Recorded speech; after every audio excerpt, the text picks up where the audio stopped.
Today, I'm going to be ranking all the characters in Poppy Playtime. Well, most of them.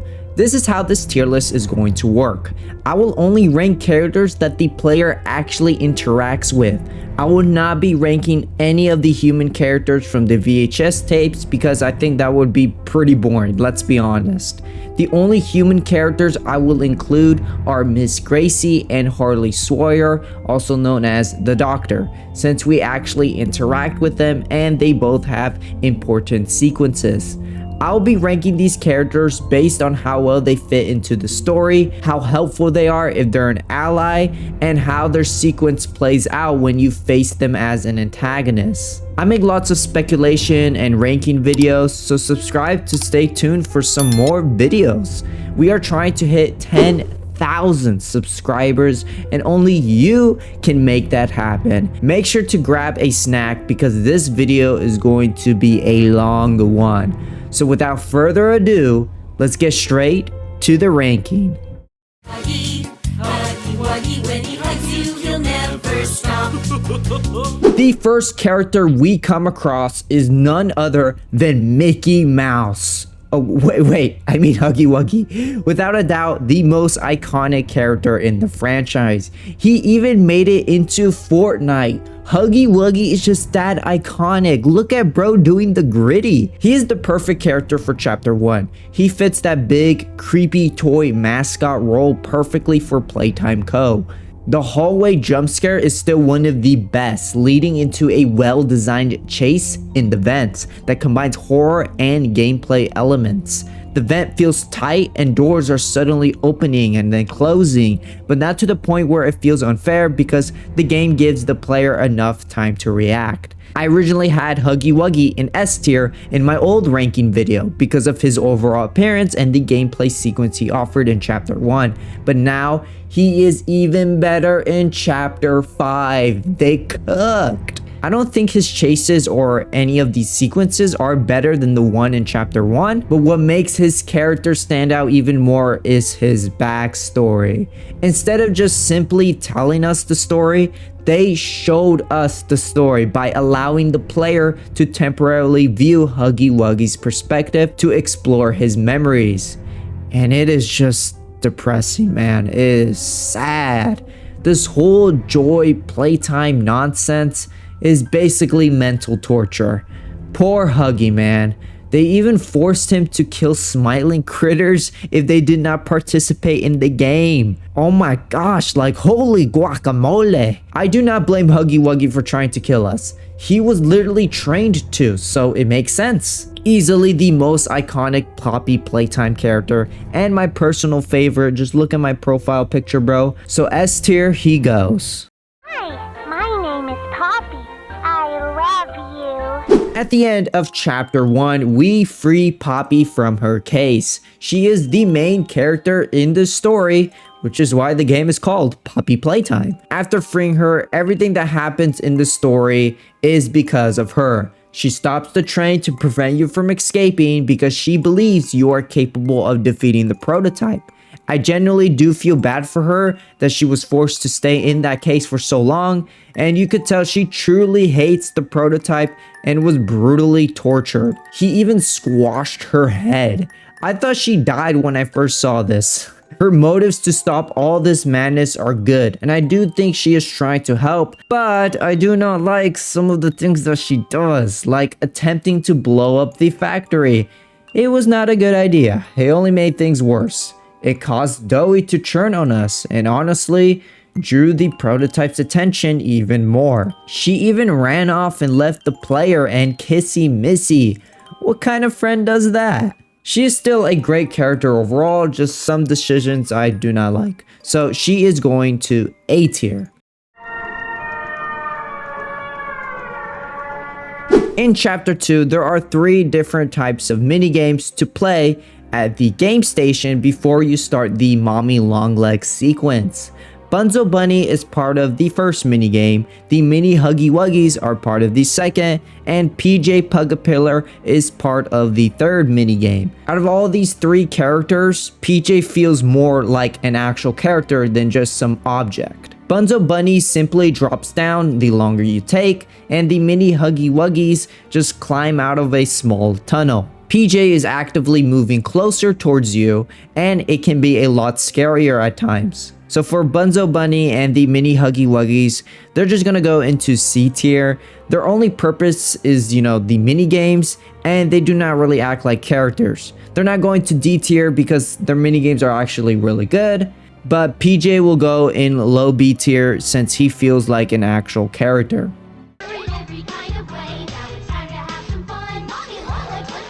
If you have seen my past videos, you will know Mommy is my least favorite main antagonist out of the 5. I do not find her design scary whatsoever. I know that is the whole point since she is supposed to attract the children, but couldn't the devs have made a scarier design when you actually go up against her?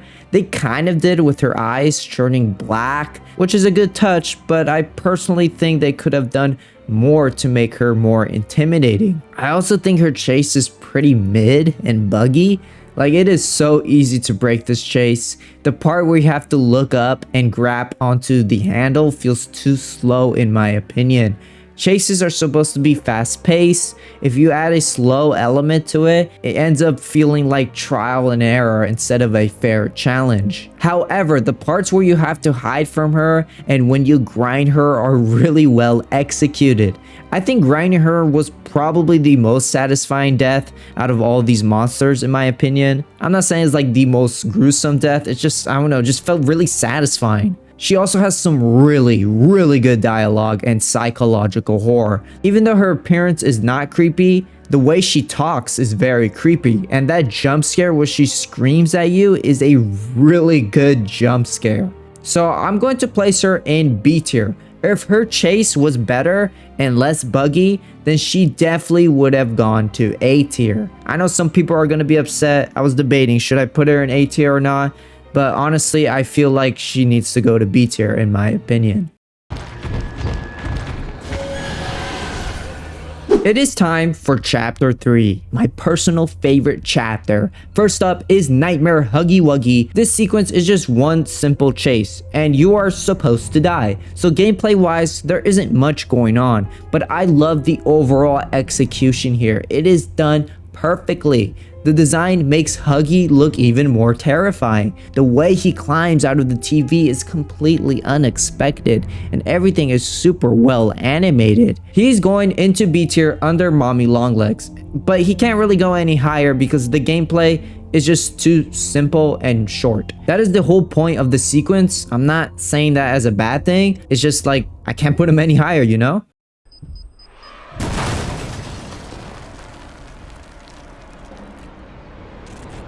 Kissy Missy. She is the absolute GOAT.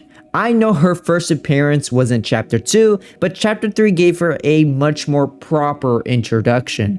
One word I would use to describe Kissy is selfless. She is extremely helpful and truly cares about her friends and even us as the player. She carries Poppy around, helps with her mission, and even tries to save us when we are about to fall, despite the cost of losing her arm. And even after Poppy ditches us, she still tries to rescue her and fight against the prototype, even though she probably knows she has no chance against him. That is heroic behavior. If Giblet keeps saying I'm no hero, then Kissy Missy is the hero. She stops Huggy Wuggy from killing us and manages to calm him down. But unfortunately, she dies. Why does she have to die? Why kill my friend? Without a doubt, she is going straight into S tier. Miss Delight offers one of the best sequences in the entire game. It combines horror, gameplay, and atmosphere perfectly. You are in an abandoned school, and in order to escape, you need to find green batteries or power certain electrical outputs with the green hand. However, it's not as simple as it sounds because Miss Delight is slowly on her way to get you. You must keep your eye on her in order for her to stop moving in place. If you look away from her for too long, then a very scary jump scare will occur.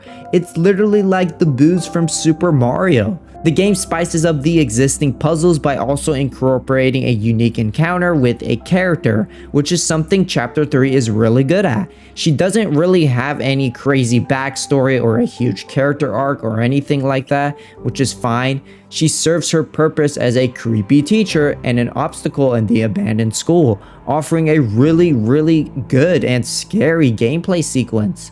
Even replaying it to this day, I still get scared by her. Like, I don't know, she just makes me jump. So A tier she goes.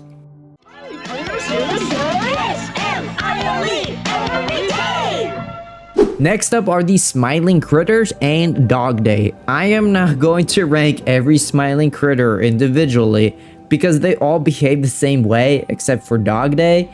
He has his own dedicated sequence. The main hook to this chapter are the smiling critters, and the game does a great job of representing them in a creepy way, such as the opening cartoon scene and their overall designs. Look at those big mouths, like holy moly, this thing is supposed to attract children? Their jump scares can be quietly unexpected too, because a whole lot of them are sneaking up on you. So you have to stay alert at all times and shoot them with your flare. These smiling critters do not serve a huge role in Chapter 3 in terms of its gameplay, but they have very strong representation throughout this chapter, so that alone will place them in B tier.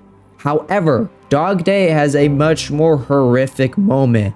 Critters are literally going inside him to control him. What? Like, dude, I feel so bad for Dogday. I know his sequence is short, but it's really effective in this chapter. The other half of him was literally ripped off and now is being eaten alive while also being chained up. This is incredibly brutal. This is probably the most tragic death in the entire game, not the most satisfying. That goes to Mommy Longlegs. This scene alone helps support the idea of how messed up this place truly is. Now, in terms of gameplay, his chase is pretty solid, but not that memorable in my opinion. It is designed in a very basic way, and I did wish they'd do more with it, but overall, I will give Dogday high A tier. I kind of wanted to put him in S tier, but I feel like the chase is just too simple and basic.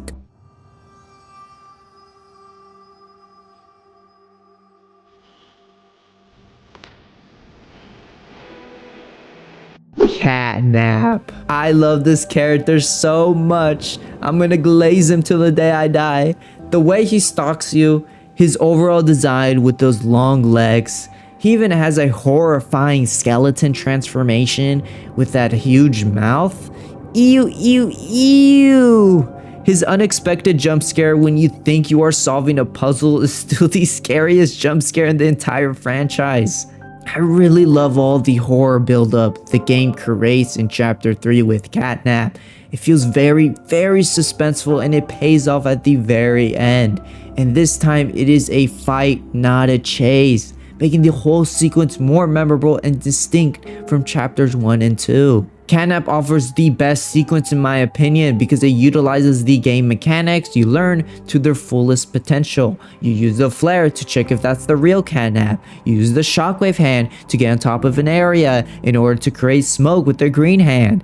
You have to do all of this while also paying attention to the generator progress, making the sequence challenging but fun. I would even say he is scarier than the prototype. Don't get me wrong, the prototype is the most threatening, but he hasn't done anything to actually scare the player yet. Maybe in Chapter 6. I really hope he does.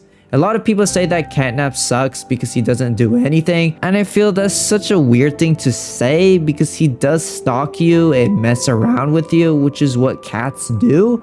They play with their prey. Another thing is that they are building up to him, which is what final bosses of a chapter should do. Why don't people say Huggy Wuggy didn't do anything before his final sequence in Chapter 1? Well, that's because they were building up to him. Same thing here. Anyways, this is an easy S tier for CatNap.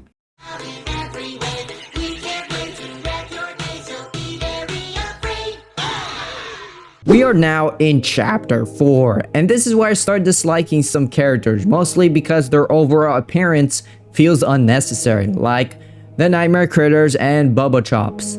These guys are just not needed, bro. Like, literally, did we really need these characters?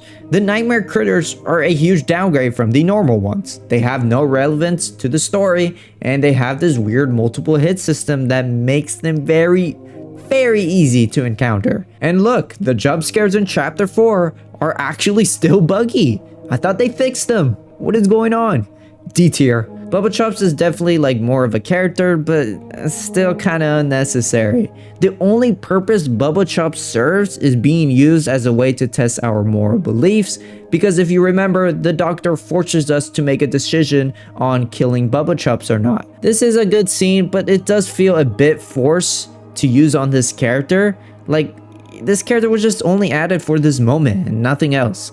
I think maybe fleshing out Yarnaby more and having him be the test if we decide to kill him or not would have been a lot better. Also, I want to deeply apologize for misgendering Bubba Chops, because in my last ranking a year ago, I said that she was a he. I'm sorry. Please do not execute me. Please, I beg the Poppy Playtime community, please don't kill me.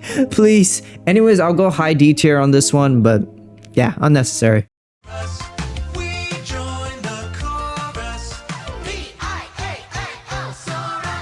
Pianosarus. Another example of an unnecessary character. Bro had like 10 seconds of screen time. Why was this guy created? Yeah, D tier for sure. I'm sorry y'all, but there is nothing to this character except his awesome song and him dancing as an Easter egg in chapter 5. What's good, Pianosaurus? But please don't hate me. He goes to D tier. He didn't do crap. He didn't do anything.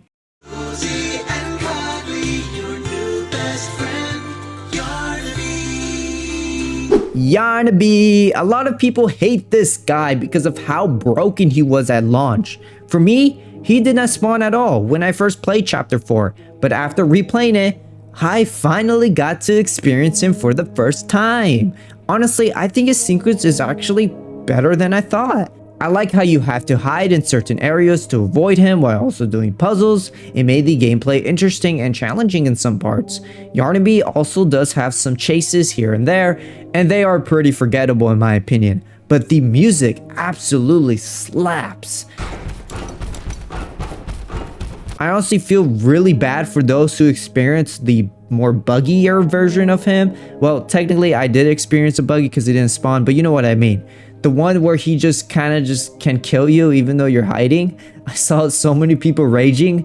I never got to experience that, so I'm blessed. But either way, Yarnaby has an awesome design. Like, his mouth is structured vertically, making it creepy and unique. My only complaint with Yarnaby is his jump scare. It is really well animated, don't get me wrong, but it is too slow to scare you. It gives the player time to react when you are caught by him, which ruins this scare in my opinion. But overall, Yarnaby is good, so B tier it is, right under Mommy Longlegs. Even the ground beneath your feet is yours. There are no places you can hide. The Doctor! Oh no. Unfortunately, I am disappointed with his gameplay sequence.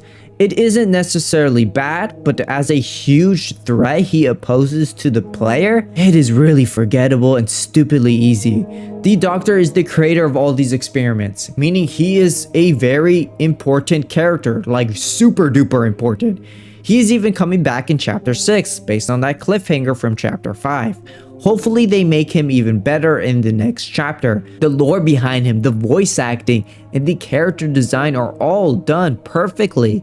And man, I want to put him in S tier. I love this character, but his gameplay sequence is just lacking. It literally is just finding the green batteries. The only thing that was kind of cool was that there were multiple clones of the Doctor who could get you. I thought that was a really great idea, but the execution of it was not as good as it could have been.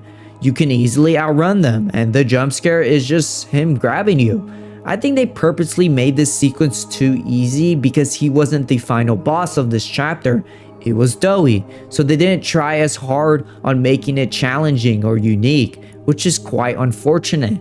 A tier he goes, I still love him, but he could have gone to S tier.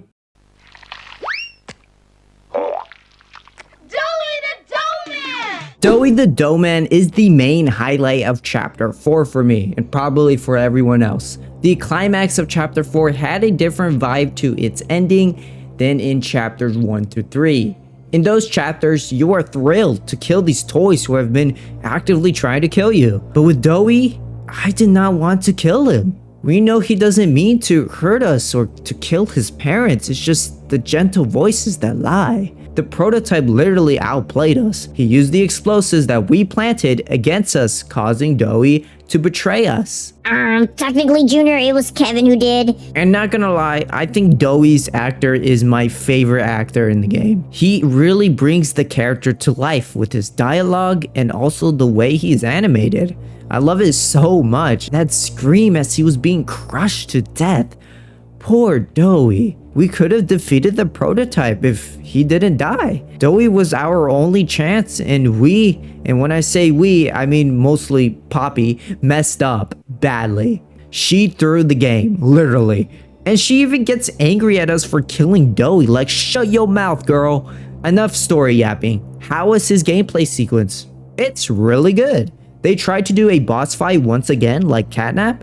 It's not nearly as good as CatNap's though, but it's good enough to be memorable in my opinion. It utilizes the flare gun in a very efficient way, testing your aiming skills and timing skills to freeze him in place. Then you gotta pull down the saw to damage Doey. I like how open the arena is, giving the player a lot of freedom to move around while Doey is chasing you. It has some chase elements around the arena while also being a fight. My only critique of Doey is that his jump scare is a bit disappointing and not scary, but honestly I can let it slide because Doey's positives outweigh this small nitpick. Another S tier character.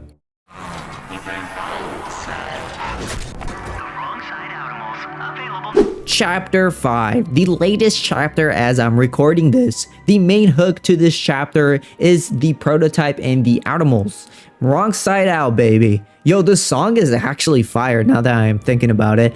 Maybe I should rank all these CG5 songs of Poppy Playtime. Should I?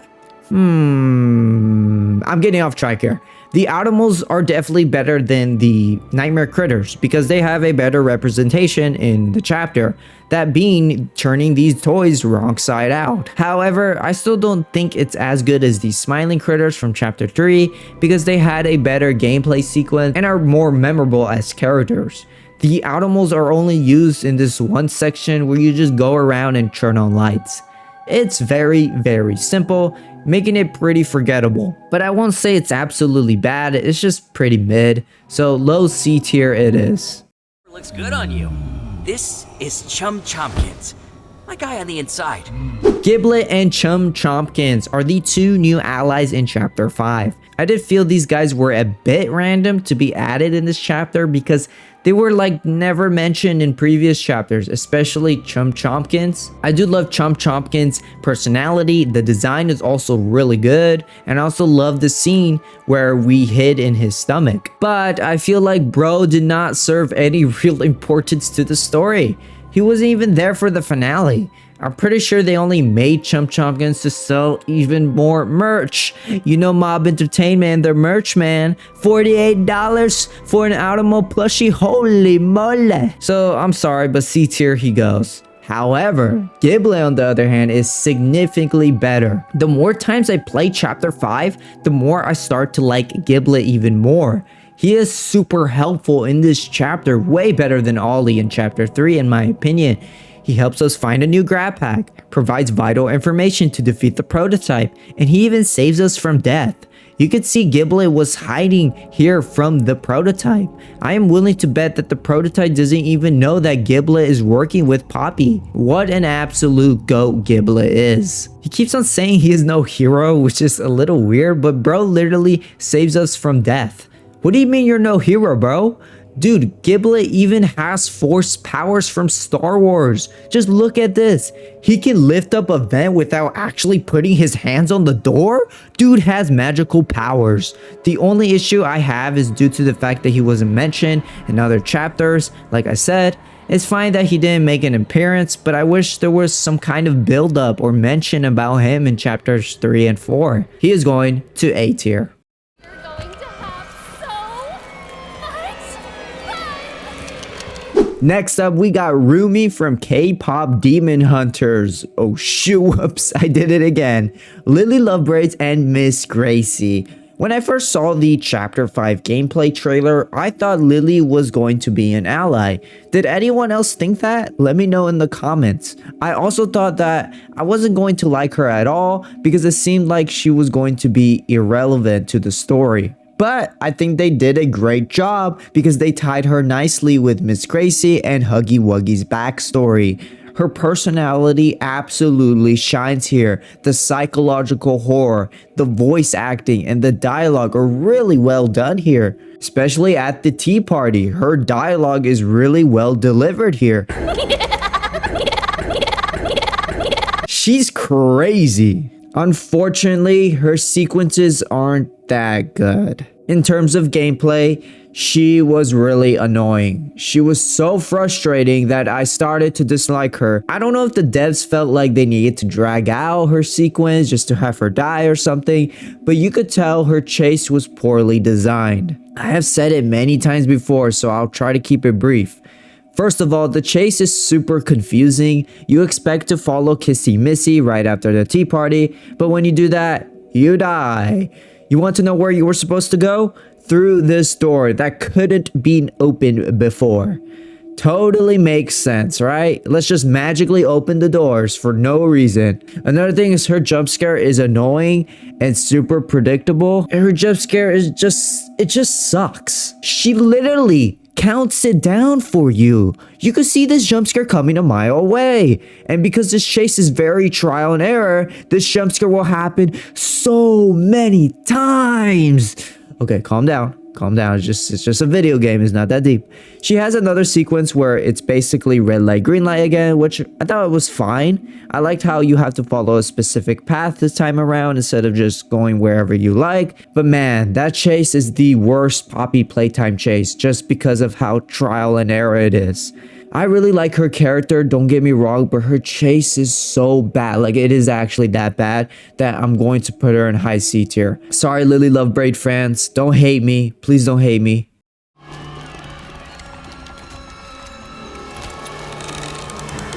Last but not least, the prototype. The main antagonist of the franchise. He is the god of these toys. That should tell you how threatening he is. One word I would use to describe this character is intelligence. This guy outplayed us hard. Bro was pretending to be an innocent, helpful kid, Ollie, but nope, it was all part of the plan. I really like how the prototype was utilized throughout chapters 2 to 4, even though we never saw him just yet. They did a lot of build up to his character, and honestly, it paid off in chapter 5. In chapter 2, we first see his hand up close, taking Mommy Longleg's dead body, and later on, we can see that her hand is now part of him. In chapter 3, there was more talk about him. Poppy was yapping about how much she hated him, and of course, Ollie was introduced. He also tore apart parts of CatNap's body and used them for his own physical strength, like the red smoke and his fur. Brutal, man, absolutely brutal. At the very end of chapter 4, we get the crazy reveal that he was Ollie this entire time, setting up for chapter 5. The prototype is literally everything. Multiple parts combined into one, making him incredibly strong. An entire train crash did not kill this guy. Like, what? How do we kill the prototype? I actually have a theory video on how we can defeat him, so if you are interested in that, then check out that video at the end of this one. Even his voice is a combination of multiple voices into one, which is such a great touch for this character. A lot of people were disappointed by his design, and I'm not trying to be rude or anything, but those people are just nitpicking in my opinion. People probably had this certain design that they made up in their head, so when they saw that it wasn't what they imagined, then of course they're gonna be disappointed. I guess they didn't like that it was a Jack-in-the-Box toy, but I'm pretty sure the devs did it as a symbol of mimicking other toys, which was done perfectly in my opinion. Okay, now let's talk about his gameplay sequence, which takes place on a moving train. And overall, this chase is pretty good in my opinion. Is it one of the best sequences in the entire franchise? No, It does have some similar issues to the Lily Braids chase, where there are some trial and error sections, but not as bad. Like, these levers are just right behind you, and spinning this wheel was frustrating because you had to spin it all the way, or else the door would just shut on you. It was super annoying. It's not that bad because the positives outweigh those two little negatives. The train chase spiced up the gameplay for me because it wasn't just like a typical chase in a room or in the events. It was on a literal moving train, which made it super duper intense. This chase had the player perform certain actions too, not just running in a straight line. Like, you had to dodge the prototype's legs, testing your timing skills. You had to freeze him at the right time, electrocute him, set him on fire, and more. If you can't tell by now, the prototype is going to S tier. Such a threatening villain. Oh man, that was a whole lot of yapping. Please leave a like and subscribe to the channel. I worked so hard on this video, putting all the footage together, the script. Oh my gosh, it was a lot. But this is my list. It's on the screen. Let me know if you agree or you disagree. Who are your favorite characters in Poppy Playtime and your least favorite in the comments. Anyways, I'll see you all in the next one. Peace.